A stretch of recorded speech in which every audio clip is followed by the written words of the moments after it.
I'm Pratishtha, and today we'll be talking about sleep and what can we do to get a good night's sleep. The first one, probably, all of you would have read it or heard it at some point, is stick to a sleep routine, which pretty much means sleep at the same time, wake up at the same time every day, including the weekends, with a variation of 15 minutes.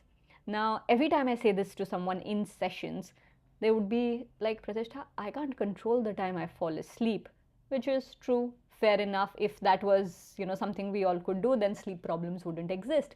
But what you can control is the time you wake up, and if you keep your waking up time consistent, the sleep pressure will build and you will fall asleep on time automatically in accordance to your body's need of sleep.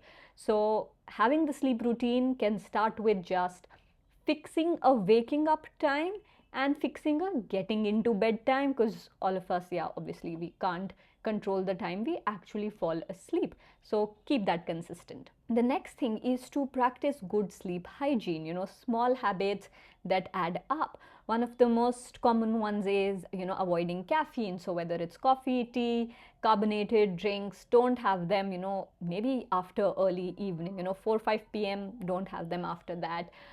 Don't have heavy meals at night. It will not only compromise your quality of sleep but can also give you very vivid, almost nightmare like dreams also occasionally. Avoid cigarettes and alcohol. A lot of people have this habit of, let me have my last smoke before I go off to sleep, and they'll be like, okay, it helps me relax, or let me have another drink.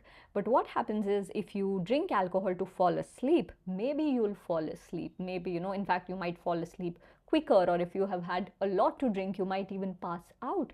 But it will not be good quality sleep. And if any of you track sleep, through trackers or anything like that, you would realize that you didn't get a good sleep score the next day, because the substance, or the excess of substance will compromise the duration or the time you spend in different sleep stages, or you might end up skipping one stage altogether. And spending time in all sleep stages is important for good quality sleep. So avoid substances close to your bedtime. Definitely make sure that your sleeping environment is comfortable. Usually people think being cozy is what makes them fall asleep, but actually our body is primed to sleep better at a slightly cooler temperature. So make sure that your room temperature is comfortably cool and not comfortably warm.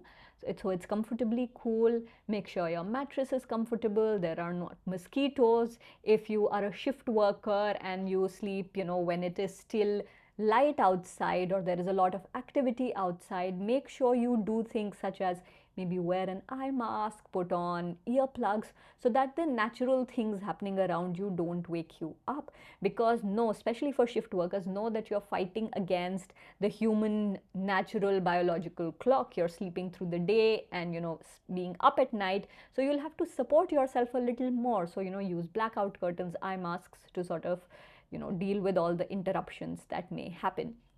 So make sure you practice good sleep hygiene and your environment is set up for you to get good quality sleep.